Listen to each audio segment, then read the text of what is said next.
The last step.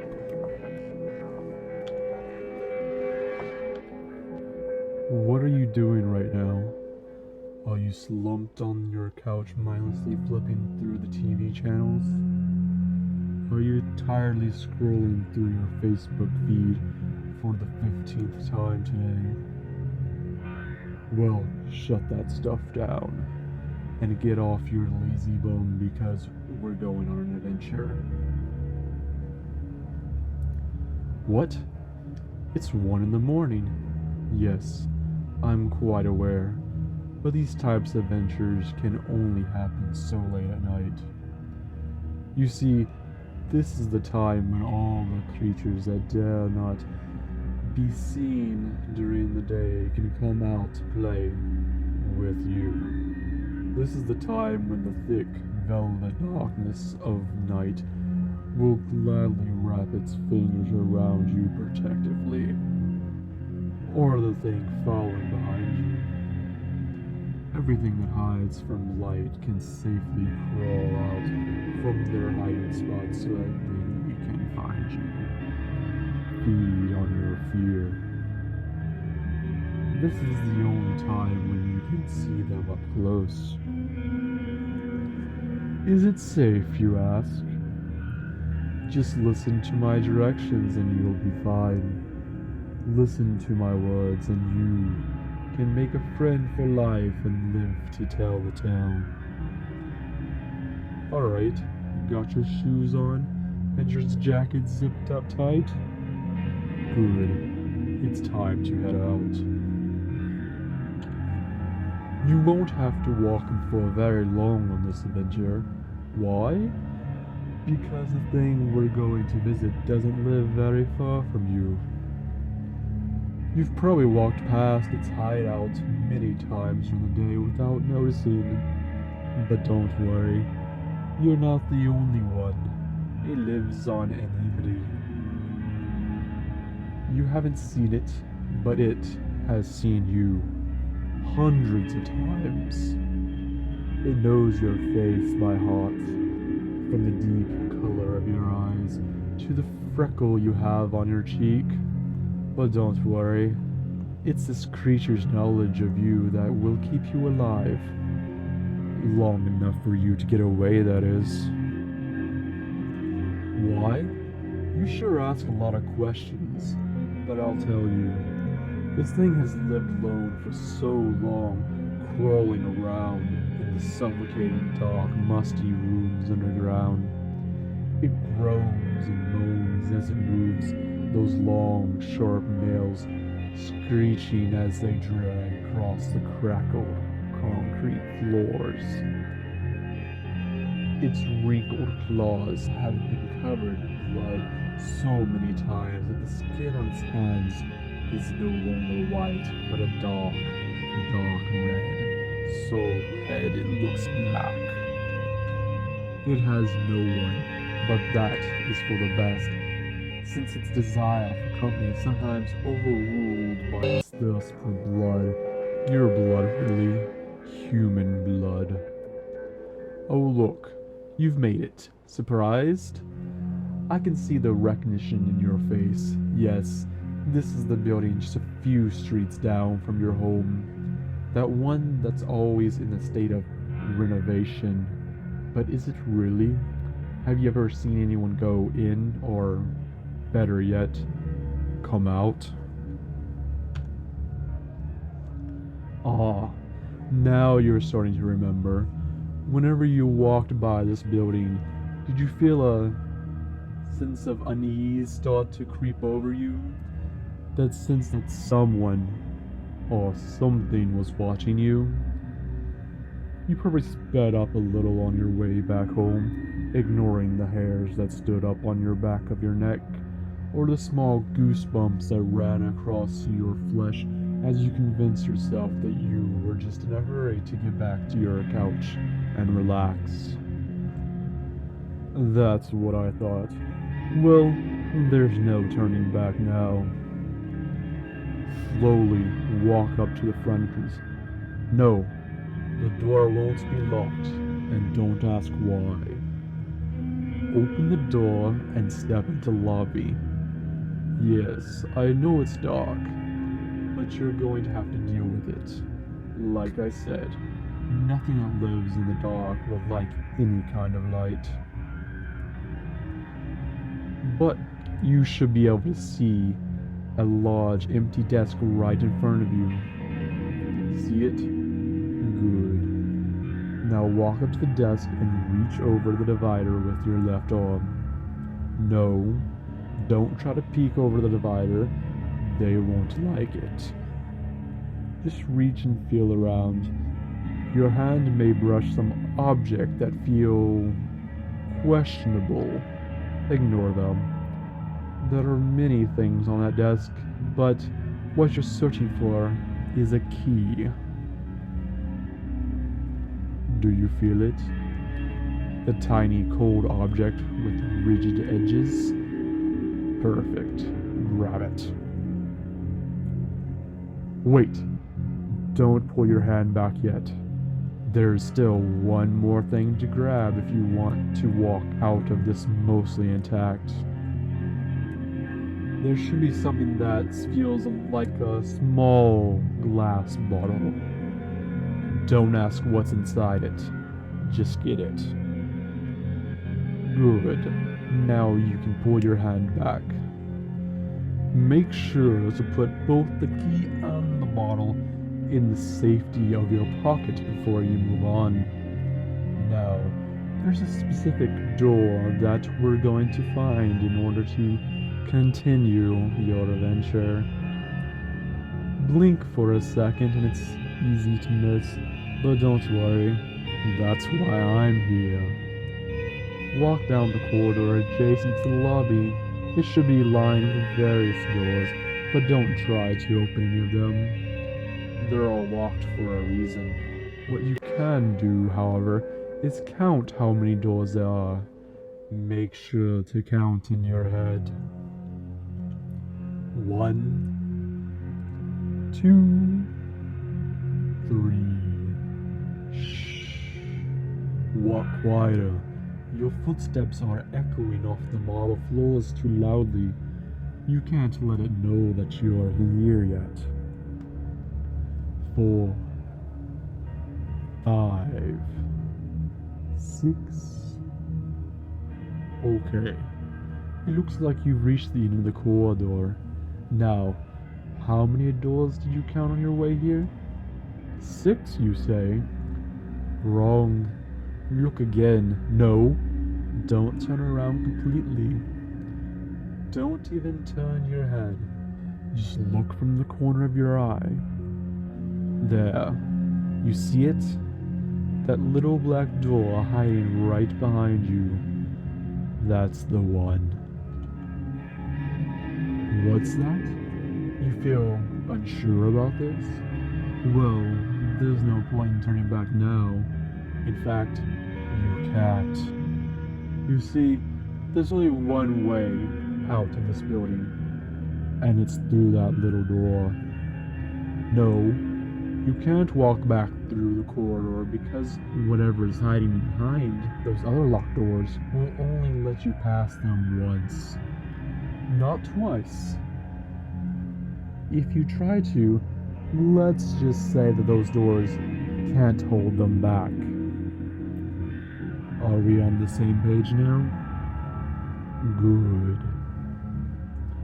Now, slowly turn the handle on the door 180 degrees exactly. No more, no less.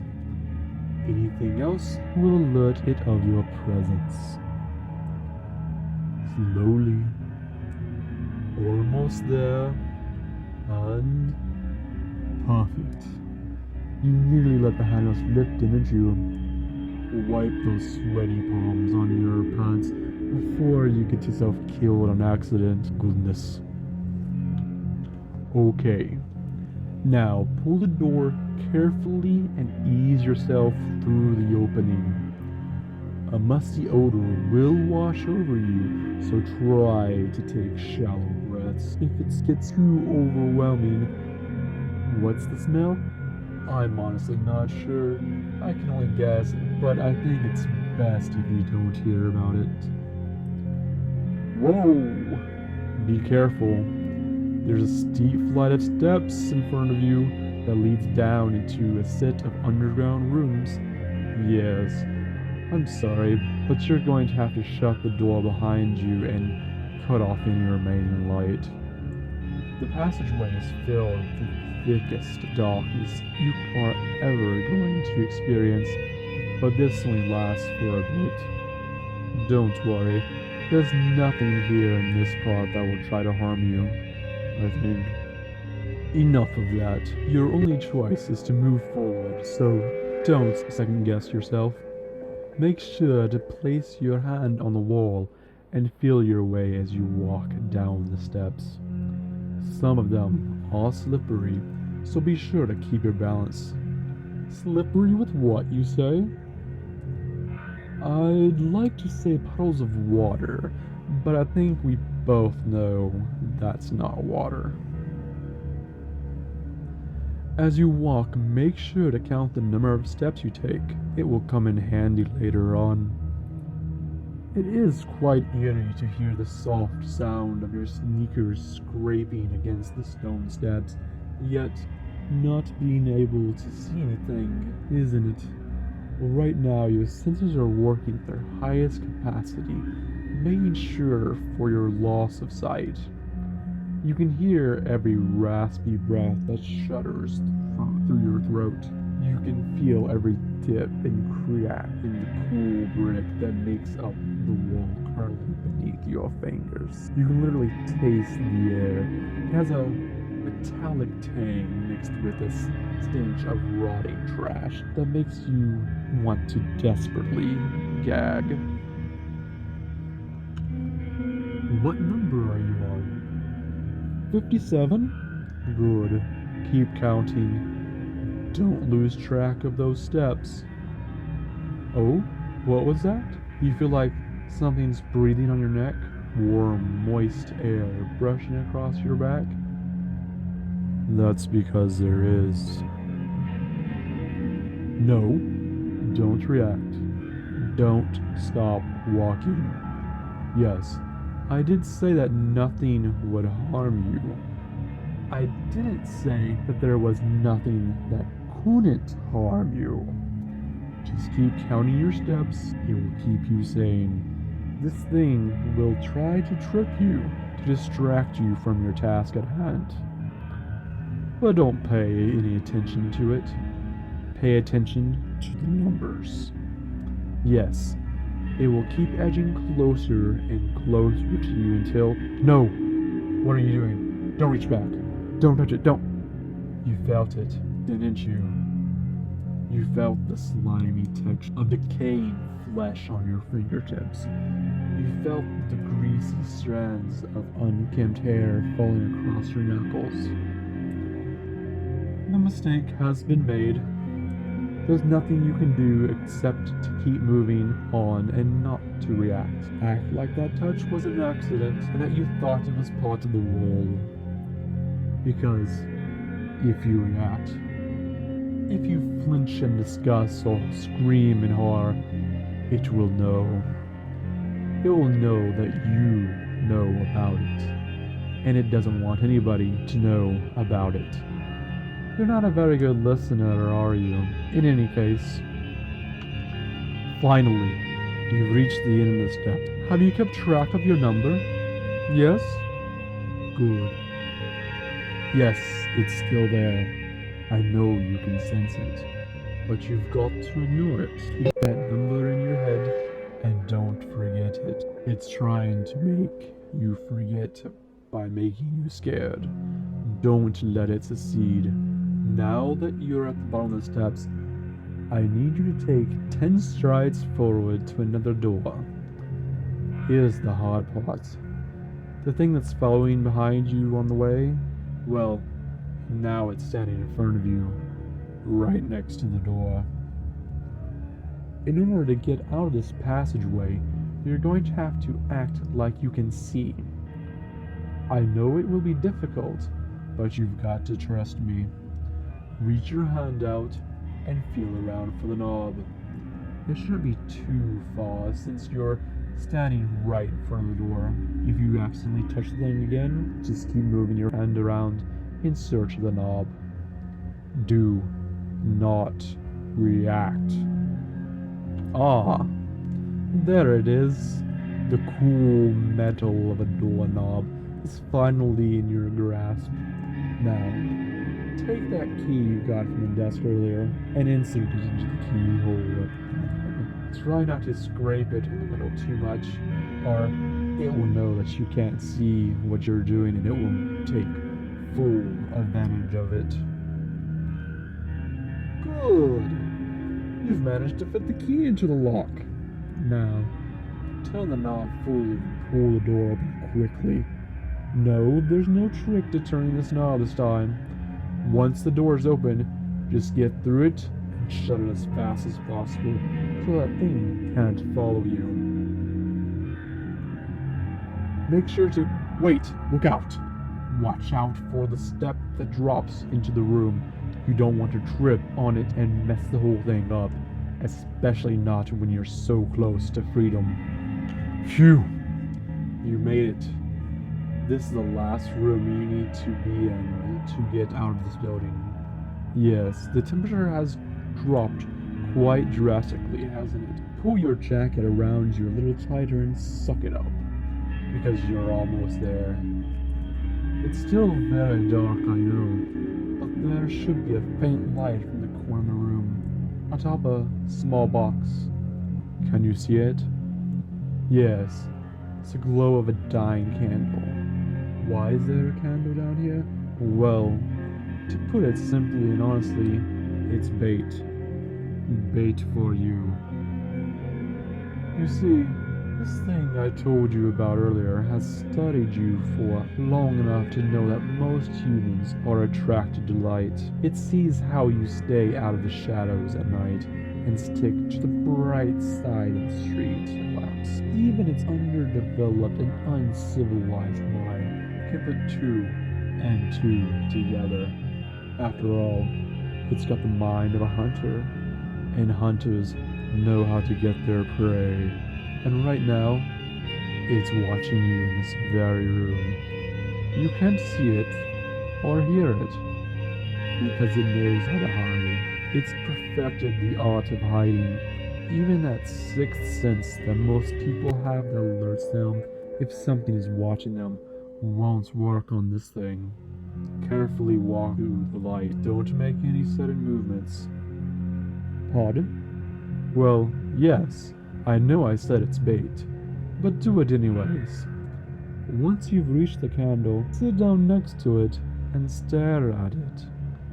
Don't try to look at anything else, because you won't see anything. The darkness is too thick to reveal anything. I know you're probably scared at this point. You can feel your heart beating rapidly, desperately trying to burst out of your chest with anxiety. Adrenaline is coursing through your veins at 100 miles per hour, warming your muscles up and keeping your mind sharp. Your brain is ready to make the split-second decision of fight or flight. But no, don't pay any attention to that. Just pay attention to one thing. Remember that number from earlier? Good. Now, take that bottle out of your pocket. Yes, the one you got from the desk. Slowly unscrew the cap and place it on the floor next to you. Dip your finger into the liquid bottle and write that number on the box in the candlelight. Yes, I know it's warm and sticky, but that should be the least of your worries right now. What is a liquid, you ask?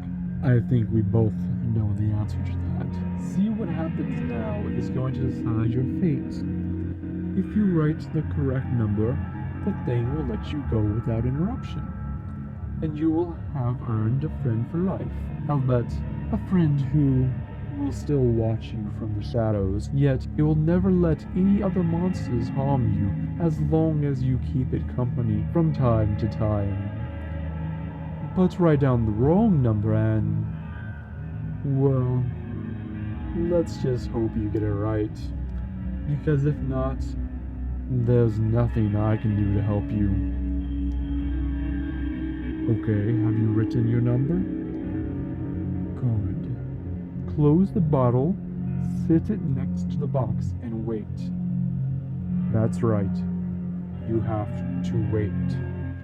It's currently crawling around the room to take a good look at the number.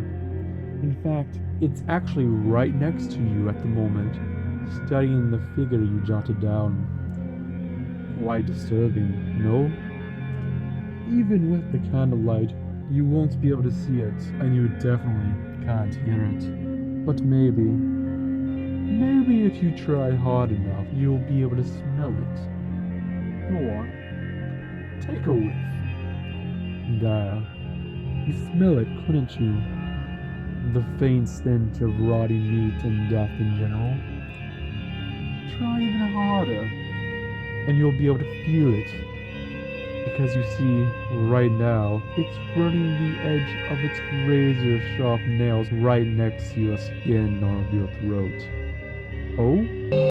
You thought those goosebumps in your neck were from the cold temperature in the room? No. It's because your body somehow knows that this thing is sitting next to you. That it is reaching out for you with its claws and... Look! I believe it's made a decision. And...